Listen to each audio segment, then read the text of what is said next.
नमस्कार, बहुत स्वागत आपका क्रांति टीवी पर। मैं हूं आपके साथ पारुल। न्यूज उत्तराखंड देख रहे हैं आप। करेंगे खबरों की शुरुआत उत्तराखंड से, देहरादून से, जहां धामी सरकार के 2 साल पूरे हो गए हैं। देखिए 2 साल पूरे हो गए हैं तो उनके किए गए कामों का वो बखान भी कर रहे हैं। खबर आपको बता रहे हैं देहरादून से, जहां सरकार के जनहितकारी फैसलों को बयां किया गया है। जनता को बताएंगे 2 साल की उपलब्धियां, और उपलब्धियों को जनता से साझा किया जाएगा। जनप्रतिनिधि और पार्टी पदाधिकारी साझा करेंगे।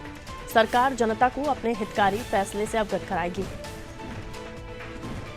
देखिए जनता के हित में जो फैसले लिए गए हैं वो जनता को बताया भी जाए, जनता को पता भी हो, और इसलिए धामी सरकार के 2 साल पूरे होने पर इसे किस तरीके से जनता तक पहुंचाया जाएगा। हितकारी फैसले जनता के लिए लिए गए हैं।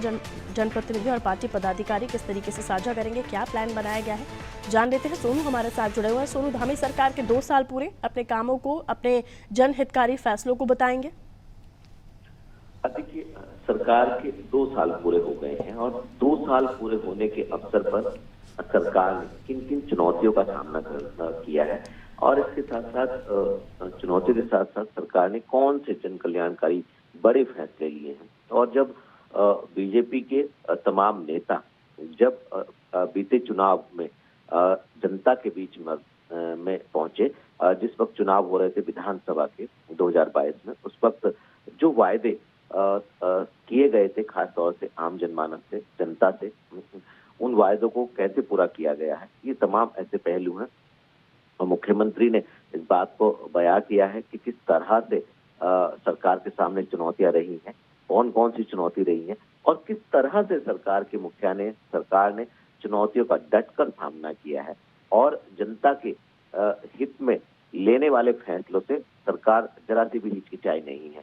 यानी जनहित के फैसलों पर सरकार ने अपनी प्राथमिकता बताई है और जनता से संबंधित तमाम फैसले लिए गए। क्योंकि उत्तराखंड में लोकसभा चुनाव की आचार संहिता प्रभावी है, लिहाजा एक सम्मान समारोह के, भव्य समारोह के तौर पर तो कार्यक्रम नहीं आयोजित किए गए, लेकिन जो सरकार आचार संहिता लागू होने से पहले बड़े फैसले ले चुकी है, उनको बयां जरूर किया जा रहा है। मुख्यमंत्री स्वयं इस बात को साझा कर रहे हैं जनता से, मीडिया से, कि कौन कौन से बड़े फैसले लिए हैं।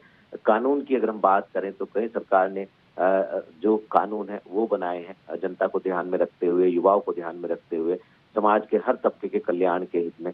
इसके अलावा पार्टी स्तर पर भी आज जो है वो सरकार के इन कार्यों को साझा किया जाएगा। अलग अलग जो पार्टी के संगठनात्मक स्तर से जो पार्टी ने जिले बनाए हैं, उन जिलों के मुख्यालयों पर पार्टी नेता, जनप्रतिनिधि, सांसद, पूर्व विधायक, पूर्व मुख्यमंत्री, ये जितने भी जनप्रतिनिधि हैं, पार्टी के प्रदेश स्तरीय पदाधिकारी हैं, सब एक के बाद एक जो है आज सरकार के इस कार्यकाल को किस रूप में देख रहे हैं, सरकार ने कौन कौन सी उपलब्धियां अर्जित की हैं, सरकार ने कौन कौन सी जन कल्याणकारी जो है योजनाएं शुरू की हैं, और इनका किस तरह से लोगों को फायदा मिला है। ये तमाम ऐसे पहलू जो सरकार के कार्यशैली से जुड़े हुए हैं, इनको बयां किया जा रहा है। चाहे वो यूसीसी का कानून हो, चाहे वो नकल विरोधी कानून हो, चाहे वो महिलाओं को 30% क्षैतिज आरक्षण दिए जाने की बात हो, या फिर युवाओं को मुख्यमंत्री के हाथों से आचार संहिता लागू होने से पहले मुख्यमंत्री ने स्वयं नियुक्ति पत्र वितरित किए हों। तमाम ऐसे पहलू हैं